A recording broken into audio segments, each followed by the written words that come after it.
चलिए भाई, हम लोग क्वेश्चन नंबर देखते हैं 20।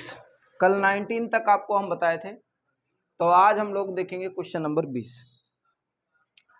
क्वेश्चन कह रहा है कि मीनार के आधार से एक सरल रेखा में 4 मीटर और 9 मीटर की दूरी पर स्थित दो बिंदुओं से मीनार के शिखर के उन्नयन कोण पूरक कोण हैं।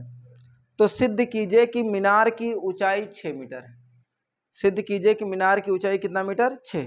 पहली बात तो कह रहा है पूरक कोण है, तो आप नोट पॉइंट डालेंगे कॉन्सेप्ट वाले में और हेडिंग डालिएगा पूरक कोण। हेडिंग आप डालेंगे पूरक कोण, पूरक कोण।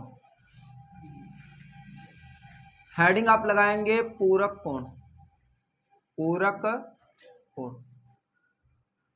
अब ध्यान से सुनो, पूरक कोण किसे कहते हैं? अगर हमारे पास दो ऐसे कोण हैं, हमारे पास अगर दो ऐसे कोण हैं जिनका योग 90 अंश हो, जिनका योग क्या हो? 90। जैसे एक कोण है अल्फा और दूसरा कोण है बीटा। एक कोण है अल्फा और दूसरा कोण क्या है? बीटा। और ये दोनों ऐसे कोण हैं कि अल्फा प्लस बीटा बराबर 90 डिग्री। ये दोनों ऐसे कोण हैं कि अल्फा प्लस बीटा बराबर 90 डिग्री। तो ये जो अल्फा और बीटा है दोनों को पूरक कोण कहते हैं। दोनों को क्या कहते हैं? पूरक। अच्छा, अल्फा को अगर हम लोग बेस माने तो यहां से बीटा का मान निकाल सकते हैं। कैसे? देखो, प्लस अल्फा है, उधर जाएगा तो माइनस, तो बीटा बराबर 90 डिग्री माइनस अल्फा। इसका मतलब हो गया कि एक जो है अल्फा कोण है तो दूसरा जो कोण है वो 90 में से घटा दो तो ये निकल आएगा, ये निकल आएगा। और दोनों पूरक कोण कहलाएंगे, ये भी और ये भी आपके क्या कहलाएंगे? पूरक कोण। ठीक है, तो जैसे हमारे पास एक कोण है समझो अल्फा, तो दूसरा कोण इधर होगा 90 माइनस अल्फा, तो ये दोनों को एक दूसरे का पूरक कोण कहते हैं। ऐसे कोण, दो ऐसे कोण जिनका योग 90 अंश हो, जिनका योग कितना हो? 90 अंश, पूरक कोण कहलाते हैं। क्या कहलाएंगे? पूरक कोण। तो लिखो जरा इसमें, तो इसमें लिखो दो ऐसे कोण, दो ऐसे कोण जिनका योग 90 अंश हो, जिनका योग 90 अंश हो, पूरक कोण कहलाते हैं। 90 अंश हो, पूरक कोण कहलाते हैं, पूरक कोण कहलाते हैं। जिनका योग कितना हो? 90 अंश हो, क्या कहलाएंगे? पूरक कोण। अब आपसे अगर पूछ लिया जाए जैसे थीटा, आपसे कहा जाए कि हमारे पास एक कोण है थीटा, तो इसका पूरक कोण क्या है? इसका पूरक कोण क्या है? तो पूरक कोण जो होगा वो होगा 90 माइनस थीटा। 90 माइनस क्या? थीटा। थीटा का पूरक कोण 90 माइनस थीटा। अल्फा का पूरक कोण 90 माइनस अल्फा। ऐसे 30 डिग्री, 30 डिग्री का पूरक कोण 60 डिग्री होगा। क्यों? क्योंकि 30 और 60 जोड़कर 90 आ जाएगा। ऐसे कहेंगे 15 डिग्री, तो 15 डिग्री का जो पूरक कोण है वो 75 डिग्री होगा, क्योंकि 75 और 15 को जोड़ने के बाद 90 आएगा। ऐसे अगर हम कहें कि हमारे पास है 45 डिग्री, तो इसका पूरक कोण कितना होगा? 45, क्योंकि 45 45 90, 45 45 क्या? 90। तो दो ऐसे कोण जिनका योग 90 अंश हो, तो उन दोनों कोणों को एक दूसरे का पूरक कहते हैं, या वे क्या कहलाते हैं? पूरक कोण कहलाते हैं। क्या कहलाएंगे? पूरक कोण। बताओ, ये बात आपको याद रहेगी? ठीक है, तो अगर एक कोण थीटा है तो दूसरा कोण होगा 90 माइनस थीटा। याद रहेगा? एक कोण थीटा तो दूसरा होगा 90 माइनस थीटा। इसको नोट कर लीजिए, फिर आगे बढ़ते हैं हम लोग। मीनार के आधार से एक सरल रेखा में 4 मीटर और 9 मीटर की दूरी पर स्थित दो बिंदुओं से मीनार के शिखर के उन्नयन कोण पूरक कोण है। उन्नयन कोण क्या है? पूरक कोण है। तो सिद्ध कीजिए कि मीनार की ऊंचाई 6 मीटर है। सिद्ध कीजिए कि मीनार की जो ऊंचाई है 6 मीटर है। अब ध्यान सुनो, क्वेश्चन ये करा 20 नंबर कि मीनार के आधार से, 20 नंबर है, ये हो गया मीनार। हम कह रहे भैया मान ले रहे हैं कि मीनार की जो हाइट है वो कितना है h। मीनार की आधार से, मीनार के आधार से हम कब, ये ठीक है, ये हो गया मीनार का आधार, ये तो मीनार के आधार से 4 मीटर, इससे 4 मीटर, तो ये जो दूरी है वो है 4 मीटर। बात समझ रहे हैं, ये दूरी कितना है 4 मीटर। और उसी के आधार से 6 मीटर, 6 नहीं 9 मीटर का होगा, तो भाई 9 मीटर यहाँ कहीं मान ले रहे हैं। और ध्यान रखिएगा यहाँ से ये 9 मीटर, क्योंकि आधार का है तो हर बार दूरी आधार से लेनी, तो ये 4 मीटर और ये कितना 9 मीटर। पर स्थित दो बिंदु हैं जहां से इसके जो शिखर हैं उसका जो उन्नयन कोण है, इसके जो शिखर है उसका जो उन्नयन कोण, ध्यान रखिएगा पूरक कोण है। कितना, क्या है, पूरक। पूरक मतलब बताए थे ऐसा कोण जिनका योग 90 डिग्री हो, जिनका योग क्या हो 90। तो आप ध्यान से देखो, ये आपका है थीटा, तो दूसरा वाला कोण होगा 90 माइनस थीटा। बता रहे हैं पूरक कोण अगर एक थीटा है तो दूसरा होगा 90 माइनस थीटा। ऐसा जरूरी नहीं कि आप इसको थीटा मानो, आप चाहे तो इसको भी थीटा मान सकते हैं और इसको भी 90 माइनस थीटा। शर्त यह है कि दोनों का योग 90 होना चाहिए बस। तो आप देखो 90 माइनस थीटा और प्लस थीटा जोड़ोगे तो थीटा थीटा कैंसिल, 90 ही आएगा, इसलिए सिद्ध हो गया दोनों एक दूसरे क्या है पूरक। अब ये नाम, इसका नाम देते हैं पी क्यू आर और ये क्या हो गया एस। हम कह भी ठीक है, अब हमारे पास एक ट्रायंगल है, पहले लेंगे ट्रायंगल पी क्यू आर में, पी क्यू आर लेंगे triangle, triangle P Q R में, पी क्यू आर में। और देखो थीटा, थीटा के सामने वाली भुजा लंब, ये वाली भुजा आधार। तो अगर हम लोग लेते हैं tan थीटा, तो tan थीटा बराबर लंब, और लंब हो गया पी आर, लंब हो गया पी आर, आधार Q से R, तो आधार हो गया क्यू आर, आधार क्या हो गया क्यू आर। tan थीटा बराबर लंब, लंब हो गया पी आर, आधार हो गया क्यू आर, तो पी आर बटे क्यू आर, पी से आर एच, क्यू से आर कितना है 9, क्यू से आर कितना है 9। तो हमारे पास आ गया tan थीटा बराबर, tan थीटा बराबर पी आर, पी से आर एच बटे क्यू से आर 9, तो एच बटे कितना आ गया 9। इसी को छोड़ देना है, इक्वेशन नंबर कितना मान लो फर्स्ट। अब देखो हमारे पास एक और ट्रायंगल नजर आ रहा है पी एस आर, ये तो है, कौन कौन सा है पी एस आर। हम कब ये ट्रायंगल लेंगे, ट्रायंगल लेंगे पी एस आर में, पी एस आर। अब जो कोण है वो है 90 माइनस थीटा, सामने वाली भुजा लंब, ये वाली भुजा आधार, सामने वाली भुजा लंब, ये वाली भुजा आधार। तो अगर हम लोग लिख रहे हैं tan 90 minus theta, tan 90 minus theta, तो होता है लंब बटे आधार, लंब है h, आधार है 4, तो कुल मिला के आ जाएगा, ऐसे लिख रहे हैं पी आर बटे यस आर, पी आर बटे यस। तो यहां हो गया tan 90 माइनस थीटा बराबर पी आर, पी से आर तक की दूरी h, तो ये हो गया h बटे में यस आर, बटे में क्या यस आर, यस से आर तक की दूरी 4, तो बटे में हो जाएगा 4, बटे में कितना हो जाएगा 4। देखो आपको याद रखना है एक सूत्र है कि tan 90 minus theta, 90 minus theta, tan 90 minus theta बराबर होता है cot थीटा। क्या होता है cot, फार्मूला याद रहे, कक्षा 9 में पढ़े आप लोग। tan 90 माइनस थीटा बराबर कितना होगा cot थीटा, तो यहां लिख देंगे cot थीटा। अब होगा क्या, होगा ये कि इसलिए ये tan 90 minus theta cot theta, यह आ गया cot थीटा बराबर हो गया h/4, और ये हो गया समीकरण नंबर 2। cot थीटा आ गया आपका h/4, हो गया समीकरण नंबर 2। आपको स्पेशल कंडीशन में याद रखना है कि जब भी पूरक कोण की बात कहेगा तो आपको h ही निकालना होगा, जो क्वेश्चन हालांकि देगा वही निकालना होगा। तो दोनों का गुणा कराना है, दोनों क्या कराना है गुणा, क्योंकि ये tan थीटा और वो cot, tan और cot का गुणा शुरुआत में बताया 1 होता है, शुरुआत में बताया था कितना होता है 1।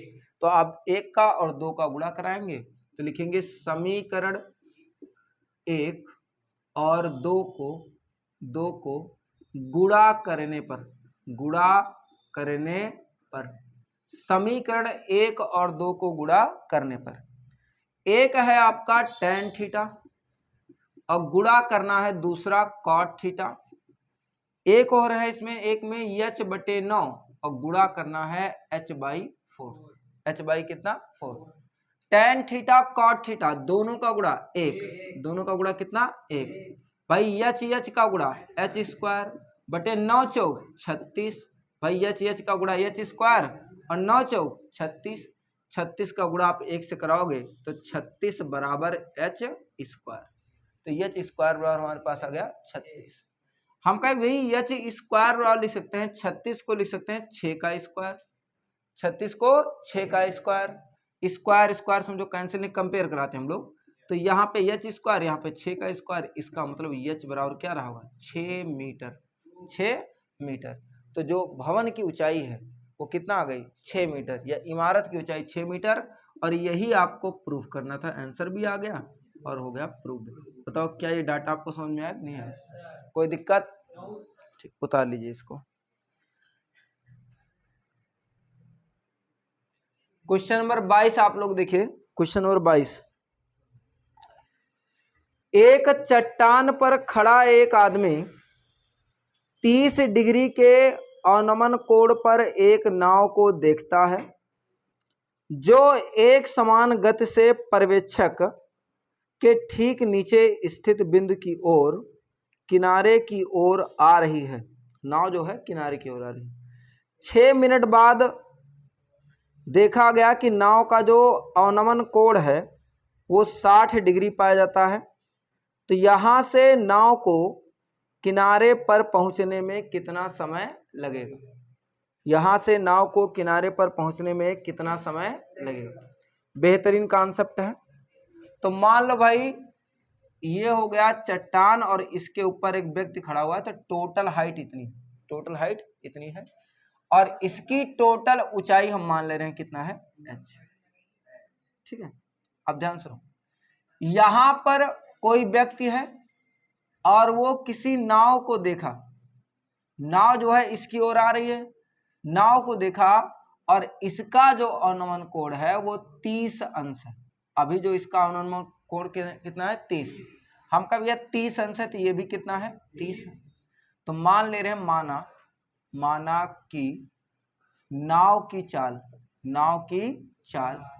हम मान ले रहे बेटा, चाल जो है वो है यक्स, किलोमीटर प्रति घंटा, चाहे जमा लिख लिया यक्स मान ले, ठीक है, या भी मान लो आप, क्या मान लिए भी। फिर कह रहा है कि नाव जो है इधर की ओर आ रही है। जब नाव इधर की ओर आएगी तो 6 मिनट बाद यही व्यक्ति देख रहा है यहां से कि इसका जो अवनमन कोण पहले 30 अंश था, अभी वही अवनमन कोण बढ़ करके 60 अंश हो गया। बढ़कर कितना हो गया 60 अंश। हम कह रहे भैया ये जो अवनमन कोण है वो बढ़कर अगर 60 हो गया तो यहां पर जो कोण है वो भी कितना हो जाएगा 60 अंश। ये जो कोण है वो भी कितना हो जाएगा 60। तो यहां से ध्यान सुनो, यहां से यहां तक की दूरी वो 6 मिनट में तय किया है। कितने मिनट में 6। क्वेश्चन आपसे ये कह रहा है कि बताओ इसको यहां तक पर्यवेक्षक के नीचे मतलब यहां तक आने में कितना समय लगेगा। ठीक है ना, हम कह रहे बताओ यहां से यहां तक आने में 6 मिनट। इसका नाम दे रहे हैं P Q R और ये यस। तो अगर हमें यस क्यू निकालना है या क्यू यस निकालना है, क्यू से यस तक की दूरी, तो दूरी बराबर चाल गुणे समय। 6 मिनट लगा तो भी गुणे 6 लिख दिए। अब आ जाएगा 6 भी, कितना आ जाएगा 6। जो यहां से यहां तक दूरी आ गई आपकी वो आ गई है 6 भी। अब कह रहा है ये बताओ कि यहां से यहां तक पहुंचने में कितना समय लगेगा। यहां से यहां तक हम कर भैया यहां से यहां तक पहुंचने में जो समय लगेगा वो समय लगेगा मान लो t, और ये दूरी हो जाएगी v इंटू टी। मतलब क्या हो गया s से r तक की दूरी निकालेंगे तो चाल गुणे समय मान लिए है t, तो v इंटू क्या आ जाएगा t। हमारे जीवन का मकसद एक t निकालना है, ठीक है ना, t निकालना है। हम कह भैया ठीक है कोई दिक्कत नहीं। अब इसके आगे आपको देखो 2 ट्रायंगल नजर आ रहा होगा, एक होगा पी क्यू आर, दूसरा होगा पी एस आर। तो एक काम करो, चाहे पहले पी एस आर ले लो चाहे ले लो पहले पी क्यू आर। तो हम पहले इस बार ले रहे हैं PSR, ट्रायंगल PSR में कोई भी ट्रायंगल आप पहले या बाद में ले सकते हैं, कोई दिक्कत नहीं। यहां थीटा है 60 अंश, सामने वाली भुजा लंब, ये वाली भुजा आधार। तो अगर हम लोग लेते हैं tan 60 अंश बराबर, tan 60 अंश बराबर लंब, लंब है PR, आधार है SR, तो यहां लिख देंगे PR बटे SR, PR बटे SR। tan 60 अंश का मान √3 होता है। PR का मान हमारे पास है H से R तक की दूरी VT। अच्छा तिरछा गुणा कराते तो क्या H बराबर VT √3 आता कि नहीं आता? आ जाता। H बराबर VT √3, इक्वेशन नंबर कितना मान लिए? फर्स्ट। ठीक है, हम का भी है, ठीक है। अब इसके बाद देखो दूसरा, हमारे पास एक दूसरा ट्रायंगल है PQR, समझ में आया? PQ और क्या R, हम का भैया ट्रायंगल PQR में, अब यहां पे क्या होगा? tan 30 अंश बराबर, सामने वाली भुजा लंब, ये वाली भुजा क्या है? आधार। तो लंब बटे आधार, लंब है आपका P से R, PR, ये वाली भुजा है, आधार बटा Q से R है, तो आधार हो गया QR। tan 30 अंश का मान 1 बटे √3 बराबर PR, P से R तक की दूरी H, ऊंचाई है H, Q से R तक की दूरी, ये 6 भी है, ये VT, तो आ जाएगा 6V प्लस VT। अब आप देखो H का मान आपको पता है VT √3, पता है कि नहीं पता? चाहे तो H का मान इसमें रख सकते हैं, तो H का मान इसमें रख देंगे, तो लिखेंगे H का मान रखने पर, आप H का मान इसमें रख दो, 1 बटे √3 बराबर H का मान है VT √3 बटे में, आप देखो यहां भी V है और यहां भी क्या है? V, तो दोनों में V है, इसका मतलब V कॉमन है। आप ले लो V कॉमन, जैसे ही V कॉमन लेंगे तो बचेगा 6 प्लस T। आप देखो V से V कैंसिल, अब यहां कितना आएगा? हमारे पास आ गया 1 बटे √3 बराबर T √3 बटे में है आपका 6 प्लस T। इसका गुणा इससे और इसका गुणा इससे कराएंगे तो 6 प्लस T, इसका गुणा इससे √3 3T आ जाएगा। आप देखो ये प्लस है, प्लस T इधर जाएगा तो माइनस T, तो 6 बराबर आ जाएगा 3T माइनस T। ये तो क्या, 3 में से घटाएंगे तो 6 बराबर आ गया 2T, 2 गुणे में इधर आएगा तो भाग, T बराबर आ जाएगा 6/2, 2 3 6, T बराबर आ जाएगा 3 मिनट। इसका मतलब हो गया कि नाव को यहां से पर्यवेक्षक के नीचे तक पहुंचने में 3 मिनट का समय लगेगा। कितना मिनट का समय? 3। समझ में आया आप लोगों को? कोई दिक्कत? चलिए अगला सवाल देखते हैं हम लोग। क्वेश्चन नंबर आप देख लीजिए 23। एक समतल भूमि पर खड़ी मीनार की छाया की लंबाई जब सूर्य का उन्नयन कोण 30 अंश है, उस समय की लंबाई से 50 मीटर अधिक है जब सूर्य का उन्नयन कोण 60 अंश था, तो मीनार की ऊंचाई ज्ञात कीजिए। बेहतरीन सवाल है। सवाल को समझने के लिए पहले आपको 60 डिग्री पे स्थित पे आपको बनाना होगा फिगर। हम कहे भाई मान लो हमारे पास कोई मीनार है और वो ऐसे है, इस समय इसकी जो हाइट है वो H, हाइट क्या है? H, और मान ले रहे हैं कि इस समय जो परछाई है वो D1 है। परछाई क्या है? D, परछाई D1 है। हम कह भी ठीक है, कोई दिक्कत नहीं है, D मान लो तब भी कोई दिक्कत नहीं। इस समय इसका जो उन्नयन कोण है वो 60 अंश। कितना उन्नयन कोण? 60। अच्छा वो कह रहा होगा सूर्य का, तो इसका मतलब इसके सीधी रेखा पर सूर्य होगा, ठीक है, तो ये 60 अंश है। हम कहे ठीक है। कह रहा है कि जब उन्नयन कोण 30 अंश हो गया, उन्नयन कोण बढ़ करके क्या हो गया 30 अंश, तो बढ़ करके हो गया 30 अंश, सॉरी घट करके हो गया 30 अंश। इसका मतलब सूर्य पहले ऊपर था, अब सूर्य आ गया होगा नीचे, यहाँ अब हो गया 30 अंश, यहाँ 30 अंश हो गया। तो कह रहा है कि यहाँ जो परछाई है उस परछाई से 50 मीटर अधिक, उस परछाई से 50 मीटर अधिक। तो भैया यहाँ तो पहले ही आप देखो, ये पहले ही डी था, ये पहले कितना था डी। आखिर जब 30 डिग्री का कोण बना तो यही तो दूरी बढ़ी, जो हम लोग घिसपिच किए यही दूरी तो बढ़ी। और जब ये दूरी बढ़ रही है तो ये कह रहा है कि ये बढ़ रहा है 50 मीटर। कितना मीटर 50। तो हम कह रहे हैं भैया ये जो दूरी बढ़ गई वही है 50 मीटर। तो ये हो गया पी क्यू आर और दूसरा हो गया एस। तो एक ट्रायंगल हो गया पी क्यू आर, दूसरा ट्रायंगल हो गया पी एस और आर। तो एक भुजा तुम्हारी हो जाएगी डी और दूसरी लंबाई हो जाएगी 50 प्लस डी, 50 प्लस डी।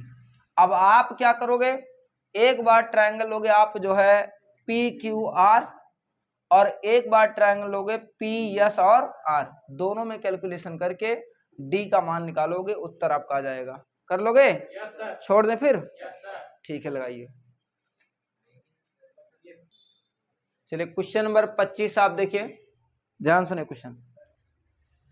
कह रहा है कि एक नदी के पुल के किसी बिंदु से नदी के सम्मुख किनारों के अनुमान कोण क्रमशः 30 अंश और 45 अंश है। यदि पुल किनारों से 4.5 मीटर की ऊंचाई पर हो तो नदी की चौड़ाई ज्ञात कीजिए। भाई कह रहा है कि एक नदी है, तो ये मान लो ये नदी है, ये एक किनारा है और ये दूसरा किनारा।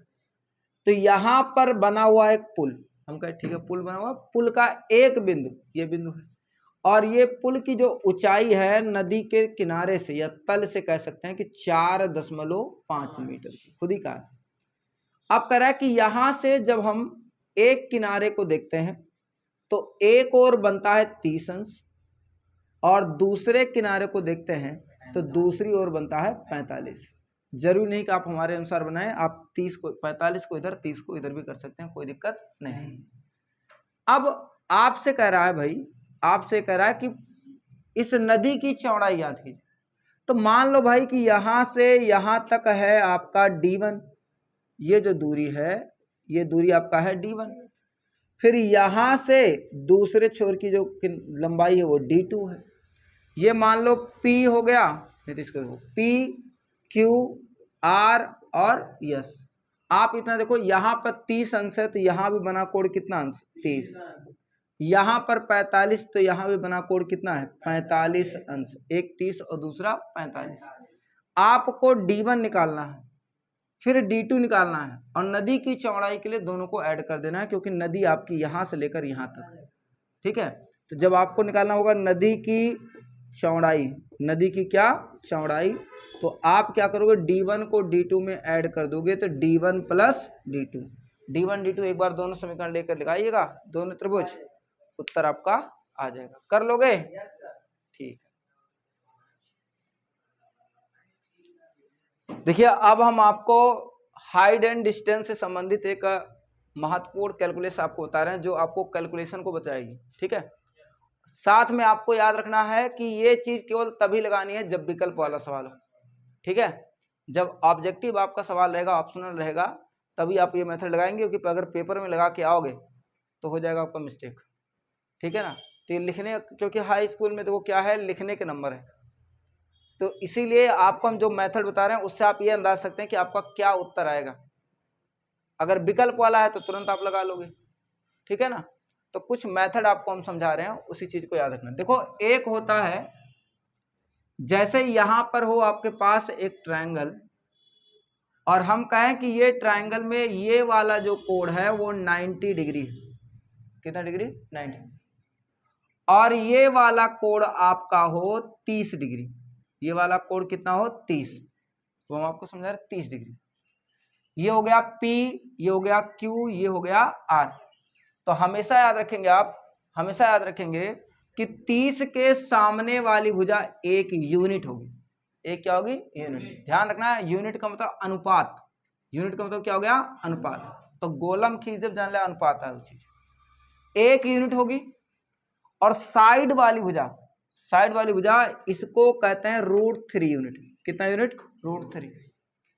और जबकि सबसे लंबी भुजा जो है ये वाली भुजा आपकी 2 यूनिट होती है। कितनी यूनिट? 2।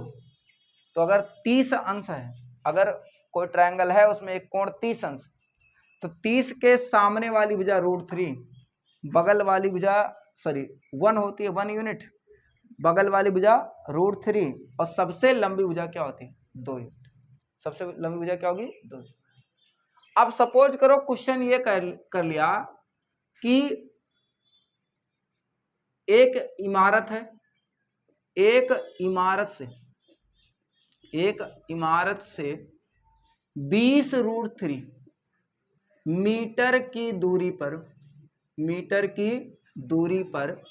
पर एक बिंदु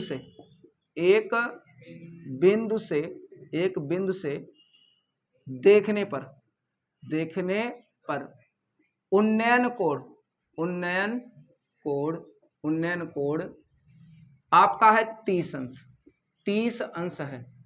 तो इमारत की ऊंचाई, सीधे सीधे लिखेंगे, शॉर्ट में आप याद रखेंगे, इमारत की ऊंचाई ज्ञात कीजिए। ऐसे इमारत की क्या ऊंचाई? बहुत सिंपल मेथड है भाई। इमारत से 20 √3 मीटर की दूरी पर, अच्छा देखने पर मतलब शिखर की बात हो रही है, शिखर को देखने पर, ठीक है, शिखर को देखने पर उन्नयन कोण 30 अंश है, तो आपको ऊंचाई ज्ञात करनी है। तो इसका मतलब क्या हुआ भैया? एक है इमारत और इससे यहां से देखे तो ये हो गया 30। समझो, हमको ये वाली भुजा ज्ञात करनी है।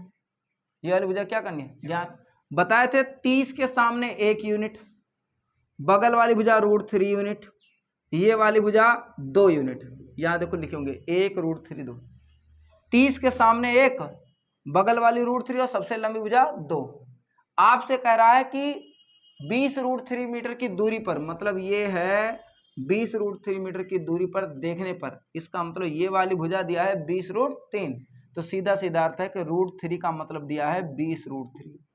अब खुद बताओ, √3 यूनिट का मतलब 20 √3, तो यक यूनिट बराबर 20 √3 बटे मा √3 गुणे मेरा इधर भाग हो, √3 कैंसिल, यक यूनिट मतलब कितना होगा? 20, और ऊंचाई यही तो है, और यह है कितना? 1 यूनिट। तो 1 यूनिट 20, इसका मतलब हो गया जो इमारत की ऊंचाई आएगी वो 20 मीटर आएगा। इमारत की जो ऊंचाई आएगी वो कितना आएगा? 20 मीटर। तो बात समझे कि नहीं? इमारत की जो ऊंचाई आएगी कितना आएगा? 20 मीटर। समझ में आया आपको? ऐसे ही याद रखना है आपको एक चीज और, √3 वाला कैलकुलेशन आपको याद रखना है कि अगर यहाँ पे 30 है तो 30 के सामने वाली भुजा हमेशा 1, फिर ये √3 और ये वाली भुजा 2 मीटर। समझा? ये सब अनुपात है, ये सब क्या है? अनुपात। ठीक है, नोट कीजिए इसको, फिर आगे सवाल आपको हम बताते हैं।